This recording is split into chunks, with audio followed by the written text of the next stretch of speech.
आज इतवार है। हर हफ्ते हम लोग इतवार के दिन सब लोग दिल्ली के लोग बैठ के तय करते हैं कि लॉकडाउन को आगे बढ़ाना है कि नहीं बढ़ाना, बढ़ाना है तो कितना बढ़ाना है। अभी जो मौजूदा लॉकडाउन है वो कल सुबह 5 बजे ख़त्म हो रहा है।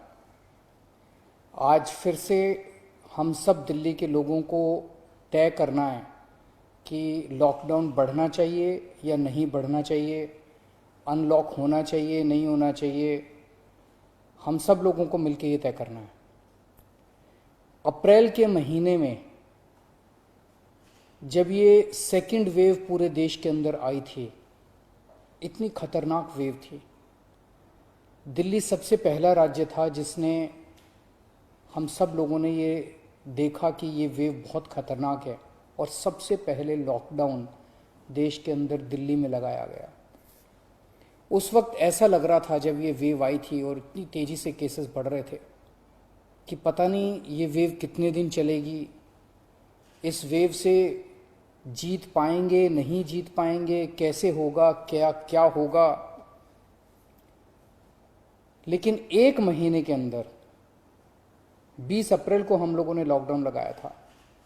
लगभग एक महीने के अंदर आप सब लोगों के, दिल्ली के लोगों के अनुशासन और दिल्ली के लोगों की मेहनत और संघर्ष की वजह से आज कोरोना की ये वेव जो कि सबसे खतरनाक थी अभी तक, ये कमज़ोर होती नज़र आ रही है। मैं ये नहीं कहूँगा कि हमने युद्ध जीत लिया है, अभी काफ़ी बाकी है, लेकिन अब हम ऐसा लग रहा है कि इसके ऊपर काबू पाते हुए नज़र आ रहे हैं। अप्रैल के महीने में एक दिन ऐसा आया था जब संक्रमण दर 36% पहुंच गई थी।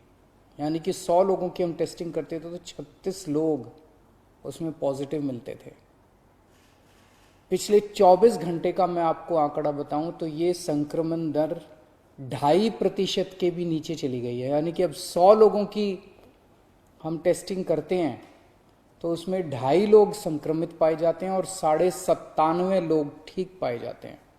इसका मतलब संक्रमण काफ़ी कम हो गया दिल्ली के अंदर। अप्रैल के महीने में एक दिन ऐसा था जब 28,000 केस एक दिन में आए थे। 28,000। पिछले 24 घंटे में 1,600 केस पाए गए हैं दिल्ली के अंदर। 28,000 से 1,600। तो दिल्ली के अंदर कोरोना की रफ्तार काफ़ी कम हुई है। पिछले एक महीने में कई सारी समस्याएं आई। उन सारी समस्याओं का हम सब लोगों ने मिलकर मुकाबला किया। दिल्ली के 2 करोड़ लोगों ने एक परिवार की तरह मिलकर मुकाबला किया। खासकर ऑक्सीजन की बहुत बड़ी समस्या आई थी, लेकिन सब ने मिलके, इसमें सबका सहयोग मिला। दिल्ली के लोगों ने, केंद्र सरकार ने, सुप्रीम कोर्ट ने, दिल्ली हाई कोर्ट ने, सब ने सहयोग किया और ऑक्सीजन की समस्या का भी समाधान निकला। अब वैक्सीन की बड़ी प्रॉब्लम आ रही है, वैक्सीन की बहुत कमी महसूस हो रही है, लेकिन मुझे विश्वास है जैसे हमने बड़ी बड़ी समस्याओं का समाधान किया है, ऐसे वैक्सीन की समस्या का भी समाधान निकलेगा। हम मिलकर निकालेंगे। वैक्सीन की जो कमी हो रही है, मुझे पूरी विश्वास है इस कमी को भी हम सब लोग मिलकर ठीक करेंगे। इस दौरान पिछले एक महीने हमारे डॉक्टर्स और नर्सेज कई कई दिनों तक नहीं सोए हैं, कई कई दिनों से घर नहीं गए हैं। उन्होंने जबरदस्त काम किया। इनमें से कुछ डॉक्टर्स और नर्सेज शहीद भी हो गए। उनकी शहादत को मैं पूरे दिल्ली के सभी लोगों की तरफ से सलाम करता हूं। हम कर्जदार हैं उनके, उनका कर्ज हम नहीं चुकता कर सकते, लेकिन फिर भी दिल्ली सरकार उनके परिवार को मदद करने के लिए 1-1 करोड़ रुपए की राशि देती है। आप लोग देख रहे होंगे, मैं रोज़ किसी ना किसी के घर जाता हूँ, ऐसे किसी व्यक्ति, ऐसे किसी डॉक्टर, नर्स या ऐसे किसी के घर जो शहीद हो गए, उनके परिवार को मैं खुद जाके मिलता हूँ और उनको 1-1 करोड़ की राशि दे के आता हूँ। तो युद्ध अभी बाकी है, अभी पूरा नहीं हुआ है और अभी भी 1000 से ज्यादा केस आ रहे हैं। तो पिछले 24 घंटों में मैंने खूब लोगों से पूछा क्या करना चाहिए। जो भी निर्णय होगा हम मिलके लेंगे, दिल्ली के लोग मिलके निर्णय लेंगे।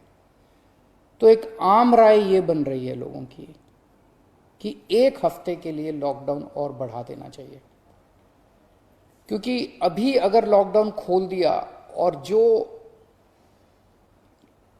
जो कुछ हमने पिछले 1 महीने की इतनी कड़ी मेहनत, संघर्ष और त्याग की वजह से पाया है, कहीं वो खत्म ना हो जाए। तो सबकी आम राय ये है कि 1 हफ्ते के लिए और लॉकडाउन खोल देना चाहिए। तो दिल्ली सरकार ने ये निर्णय लिया है कि 1 हफ्ते के लिए लॉकडाउन और बढ़ाया जा रहा है। अगले सोमवार 31 तारीख की सुबह 5 बजे तक के लिए लॉकडाउन बढ़ाया जा रहा है। अगर केसेस के घटने का सिलसिला इसी तरह से जारी रहा अगले 1 हफ्ते भी, मेरा आप सब लोगों से अपील है, निवेदन है, जैसे आपने अभी तक सहयोग किया, आपने अभी तक कठोर अनुशासन का पालन किया, लॉकडाउन को फॉलो किया, इसी तरह से आप आगे भी जारी रखेंगे, कोरोना के नियमों को आगे भी फॉलो करेंगे। अगर इसी तरह से केसेस के कम होने का सिलसिला जारी रहा तो 31 तारीख से फिर हम अनलॉक की प्रक्रिया चालू करेंगे। एकदम से अनलॉक करना ठीक नहीं रहेगा, तो वो भी धीरे धीरे कुछ गतिविधियों को 31 तारीख से फिर हम खोलना चालू करेंगे। लेकिन अभी सबकी राय के मुताबिक, मैं दिल्ली के लोगों की राय के मुताबिक 1 हफ्ते के लिए हम लोग लॉकडाउन और बढ़ाने जा रहे हैं। इस वक्त हमारी सबसे टॉप प्रायोरिटी है कि किस तरह से दिल्ली के 2 करोड़ लोगों को वैक्सीन जल्द से जल्द लगाई जा सके। हमने दिल्ली में सारी व्यवस्था बना ली है कि 3 महीने के अंदर दिल्ली के सब लोगों को हम वैक्सीन लगा सकते हैं, लेकिन वैक्सीन की कमी है, पूरे देश के अंदर कमी है। कहा जा रहा है कि तीसरी वेव आएगी। हमें तीसरी वेव का पूरी शिद्दत के साथ तैयारी करनी है। तो हमारी पहली प्राथमिकता तो ये है कि वैक्सीन लग जाए। अगर वैक्सीन लग गई तो शायद तीसरी वेव ना आए। अगर वैक्सीन सबको लग गई तो शायद तीसरी वेव से हम लोग बच सकें। तो एक तरफ तो हम सबको वैक्सीन लगाने की तैयारी कर रहे हैं, जल्द से जल्द लगाने की तैयारी कर रहे हैं, सबके सामने कोशिश कर रहे हैं कि जहां से भी हो सके, केंद्र सरकार से, दूसरी कंपनियों से भी, सबसे मैं खुद बात कर रहा हूं, जितनी विदेशी कंपनियां हों चाहे भारत की कंपनियां हों, कि कैसे हम ज़्यादा से ज़्यादा वैक्सीन लगा सकें। कोई चाहे कितने रुपए में वैक्सीन दे दे दिल्ली के लोगों के लिए, चाहे हमें अपना जितना भी बजट खर्च करना पड़े दिल्ली के लोगों के लिए वैक्सीन लाने के लिए, हम खर्च करने के लिए तैयार हैं। कहीं से दिल्ली के लोगों के लिए, अपने लोगों के लिए वैक्सीन मिल जाए। तो एक तरफ हमारी ये तैयारी चल रही है और दूसरी तरफ खुदा ना खास्ता तीसरी वेव आती है तो हम उसकी सारी तैयारियां कर रहे हैं। कितने बेड जरूरत पड़ेगी, कितने और आईसीयू बनाने की जरूरत है, कितनी और ऑक्सीजन की जरूरत है, ऑक्सीजन टैंकर खरीदने की जरूरत है, ऑक्सीजन के स्टोरेज टैंक बनाने की जरूरत है। ये सब तैयारियां वो भी साथ साथ चल रही है। लेकिन भगवान ना करे कोई तीसरी वेव आए, भगवान करे कि सब लोग सुख, शांति और स्वस्थ रहें।